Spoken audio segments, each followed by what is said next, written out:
Shri Shri वासुदेवंकर 108तम melon उत्सव पांडरा ग्रामवासी एवं कमिटीर समस्त मेम्बर मानक मोर शुभेच्छा अभिनंदन। आज सौभाग्यर दिन 108 वर्ष पदार्पण कर वासुदेव ग्राम कमिटी आमर 5 तारिख दोल ग्राम बुली बुली भोग खाती एवं आमर मेलन उत्सव है। आज 8 संकीर्तन काली 9 आमर बंधु मिलन गोटे कार्यक्रम अच्छी 10 रु 13 आमर गौरीगण नाट्यर अपेरा परिवेषण हम एवं आमे समस्त आखपाख अंचल वरिष्ठ नागरिक एवं प्रतिनिधि जनप्रतिनिधि समस्त को डाकी आम शुभेच्छा अभिनंदन जनाऊँ एवं भगवान पाखे प्रार्थना ये अनुष्ठान एमती 108 नु 500 वर्ष धरी चालू एवं ग्रामर उन्नति और मंगल हो। आज पांडरा ग्राम दोल महोत्सव अनुष्ठित होची विभिन्न ग्राम प्रभु आसिक एठारे उपस्थित होती गाँव समस्त मुरबी मैंने समस्त एठार उपस्थित रही प्राय 108 वर्ष है ये दोल महोत्सव पालित होची।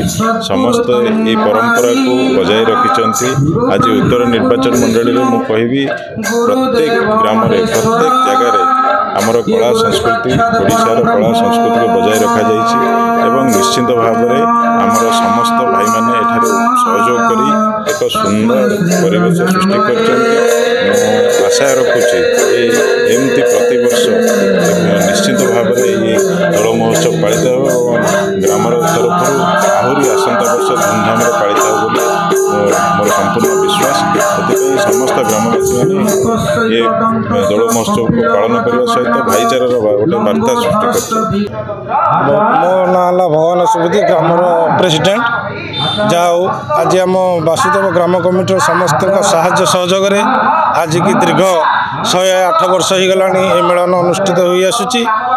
जाओ आज ये मेलन में समस्ते आज मीडिया भाई मानक मोर समस्त को अभिनंदन किंतु समस्ते आज संकीर्तन आज की 5 दिन है आमर ठाकुर 5 तारिख रु 7 तारिख जाए ग्राम बुली भोग खाइले 7 तारिख राति 12टा सुधा प्रशासन रोशनी आज गाधी के आठिले आमर ये पाखापाखि ग्राम बमिकाल कोरड़कंटा आउ केशुरा बांकुआल लक्ष्मीसागर अंडिल आउ भुवनपुर एमती आज 8टी दल विजय मान होती आउ समस्त साहाय्य सहयोग ग्रामवासी जहाँ अनुष्ठान आगे आस मोर एतिक अनुरोध एमती आपण मानकर साहाय्य सहयोग थाऊ एमती प्रतिवर्ष एमती बढ़ी बढ़ी चली था।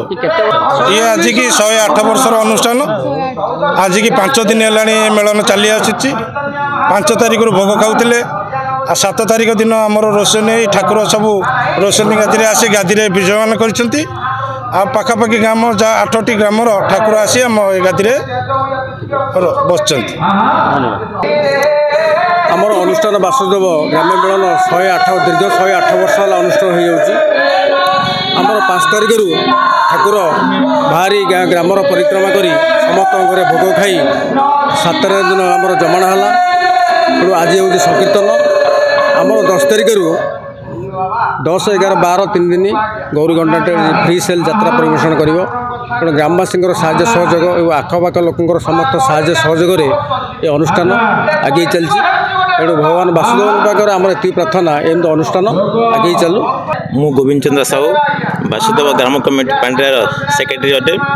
आमर ये अनुष्ठान 1918 मसीह आरंभ होता आज 1925 108 वर्ष है बदल करुचे यह एक भाईचारा संपर्क रक्षा करी आम पाख पड़ोसी ग्राम मान निमंत्रण करूँ सबू ग्राम ठाकुर मान आसती आसी एठारे आमर कौन 4 दिन 5 दिन रोशनी मेलन हुए मेलन है यात्रा हुए यात्रा कौन ना 3 दिन यात्रा हुए 10, 11, 12 3 दिन यात्रा आम कौन ना सब ग्राम मान निमंत्रण कर सब ग्राम ठाकुर मान आसती ग्रामर कौन ना भद्र व्यक्ति मैंने आसती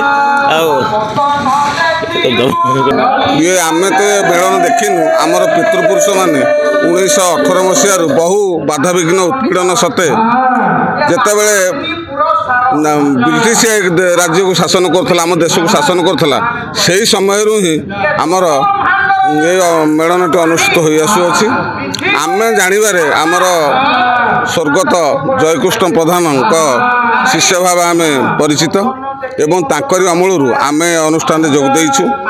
108ତମ ଯାତ୍ରା ଦିବସ ବା ଏ ମେଳନ ଦିବସ ପାଳନ ହୋଇ ଆସୁଅଛି।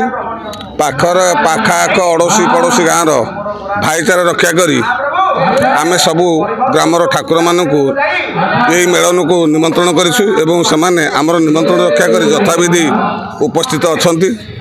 ଦୀର୍ଘ 5 ଦିନ ହେଲାଣି ଏ ଅନୁଷ୍ଠାନ ଚାଲୁ ରହିଛି ଏବଂ ଏହା 12 ତାରିଖ ଦିନ ସମାପନ ହେବ। ଶ୍ରୀରାମ ନବମୀ ବାସୀ ଦଶମୀ ଏକାଦଶୀ ତିଥିରେ ଆମର ଯାତ୍ରା ଅନୁଷ୍ଠିତ ହୁଏ, କିନ୍ତୁ କାଳର ସମୟର ଏହି ସଦୁପଯୋଗକୁ ଆମେ ବିନିଯୋଗ କରି ତାକୁ 5 ଦିନ ଭାବେ ପାଳନ କରି ଆସୁଅଛୁ। କ'ଣ କହିବେ ଏଠାରେ ଗୋଟେ ଆଜି ମେଳନ ଉତ୍ସବ ଚାଲିଛି ତାକୁ ନେଇକି କ'ଣ ପ୍ରତିକ୍ରିୟା? ଆମର ଇଏ 108 ବର୍ଷର ମେଳନ ମହୋତ୍ସବ ଦୀର୍ଘ ବର୍ଷ ଧରି ବାଧାବିଘ୍ନ ସହି ଆମେ ମେଳନ ଅନୁଷ୍ଠାନ ଚଳେଇ ଆସୁଛୁ। ଏଥିରେ ପାଖ ପଡ଼ୋଶୀ ଗ୍ରାମର ଠାକୁରଙ୍କ ସହିତ ଗ୍ରାମର ମାନ୍ୟଗଣ୍ୟ ବ୍ୟକ୍ତିଙ୍କୁ ନିମନ୍ତ୍ରଣ କରାଯାଇ ମେଳି କରାଯାଇ ଏଠି ମେଳନ ଉତ୍ସବ ଅନୁଷ୍ଠିତ ହୋଇଅଛି। ତ ଏହା ସୁରୁଖୁରୁରେ ଚାଲୁଛି ଏବଂ ଚାଲିବା ପାଇଁ ମୁଁ ଠାକୁରଙ୍କ ନିକଟରେ ଅନୁରୋଧ କରୁଛି। ଗ୍ରାମବାସୀଙ୍କର ସାହାଯ୍ୟ ସହଯୋଗ କମିଟିର ଅବଦାନରେ ଏ ଅନୁଷ୍ଠାନ ବଞ୍ଚି ରହିଛି। ଏ କାଳକ୍ରମେ ବଞ୍ଚି ରହୁ, ମୋର ଏତିକି କହିବାର ଅଛି।